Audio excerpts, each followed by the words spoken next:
Accents work sometimes. New at 10, starting now, the Americans with Disabilities Act now covers people with food allergies. This means if your child is severely allergic to a food, maybe gluten, whatever, wheat sensitive, their school is required to carry alternative food. The child should be able to eat. All rise, Judge Andrew Napolitano. He's been bursting to get in on this, but we've saved him for the ADA and food allergies. Now, I find that, well, let me straighten this out. As of right now, your child has a food allergy. You tell the school, my kid's got a food allergy. The school must accommodate the allergy because it's a disability. The school must come up with alternate food that the child can eat. And if they don't do that, you sue. Is that right? More or less, yes. I mean, you're talking about... More or less? Well, I'll tell you why. You're talking about what's a good investment. You can bet on housing, you can bet on the stock market. Don't bet on the Constitution, because these guys just keep changing the laws left and right. Here's the defect with this statute. The defect is that the executive branch of the government, the president and the people who work for him, have the ability to decide what is a disability and what is not. This is not a decision made by the Congress. We all know that if you're in a wheelchair and you're physically challenged, that's a disability. And a business and the government has to provide for you to get into their building so that you can use the building for the purpose for which it was intended. You can't be excluded because you can't get out of the wheelchair. That's what Congress intended. But Congress, when it wrote this statute under President George H.W. Bush, for which some of our colleagues in the Wall Street Journal, one of whom is seated at this desk, severely criticized him at the time. They gave the president the ability to decide what a disability is. Is that written into the statute? Yes. The president decides what's a disability? Well, really? It doesn't say the president. It says the Secretary of Health and Human Services. But the executive branch. But it's the executive branch. It's the president and people who he appoints and people who he thinks who think the way he does.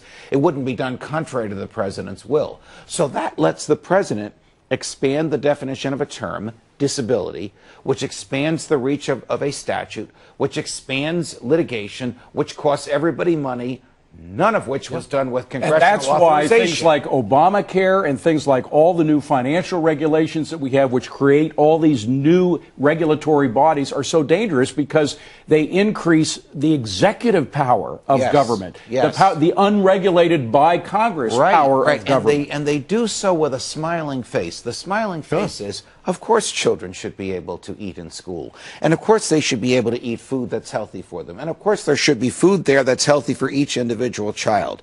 But the litigation and the cost and the manner of deciding this destroys constitutional freedom. Now, the president in his speech yesterday said he wanted to enhance individual responsibility with collective action. Well, the president is the ultimate collectivist. So why is it? In the value of groups and the rights of groups, not individuals. But in a society based on individual liberty, why is it not up to the parent of the child to send the child to school with food that the child can eat? Why must it be the authorities, the government, the schools, that have to have this food for the child? Why? It's the wrong way around. Have you been hanging out with Ron Paul lately? I mean, listen, I couldn't agree with you more. And the thesis of the Constitution and the Declaration and individual freedom here is absolutely consistent with what you've said.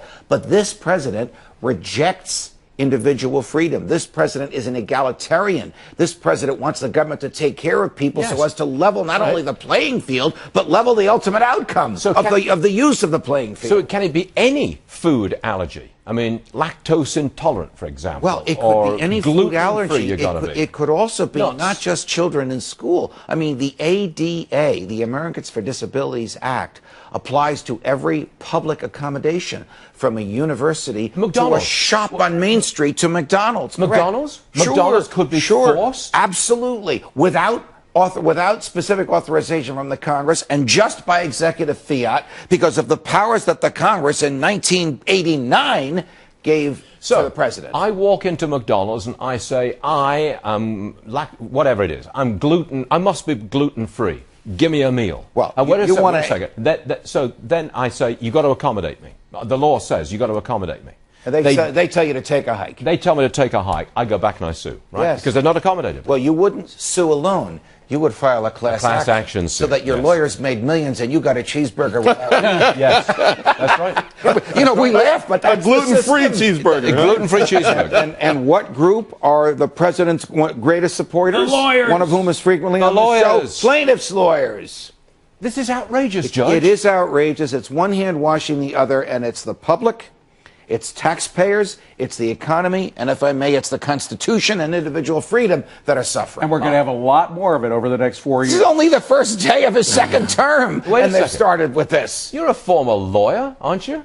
I'm I can still a see lawyer, you but I going don't- into court. Your Honor, my child here, excluded from the cafeteria, poisoned in school. the Give me $1 million. That's the argument that You would have done it, wouldn't you'll you? hear. You would have I done don't it. know that that's the type of case that I would have taken because those people typically wouldn't have come to me. No, they wouldn't. To represent them. Although sometimes you do go to a lawyer who typically takes the opposite side to represent. Charles, all I grew up with is peanut butter and jelly sandwiches in school anyway. Same with you? It depends where I lived. In Texas, we used to get rabbit and some other things like that. You know, Texas is a little different. When I was at school in England, every child in every school got a third of a pint of milk every day. Okay, that was part of what the school. Well, nobody was provided lactose intolerant. But nobody, that I can't remember any person in my entire juvenile history that was lactose intolerant. Now, we are confidently told that 20% of the population is lactose intolerant. Oh, got to accommodate them.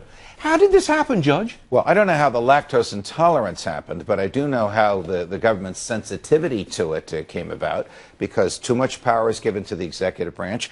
Congress is a potted plant, and certain presidents, like the incumbent, love to use executive power for egalitarian purposes. And they love to pay off their friends, the lawyers. Precisely.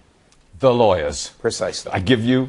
Precisely. Precisely. I'm 100% with you, Stuart. You're in retreat today. Even when you are gloating. Let him gloat, Stop it. Judge Andrew Napolitano, thank you very much indeed.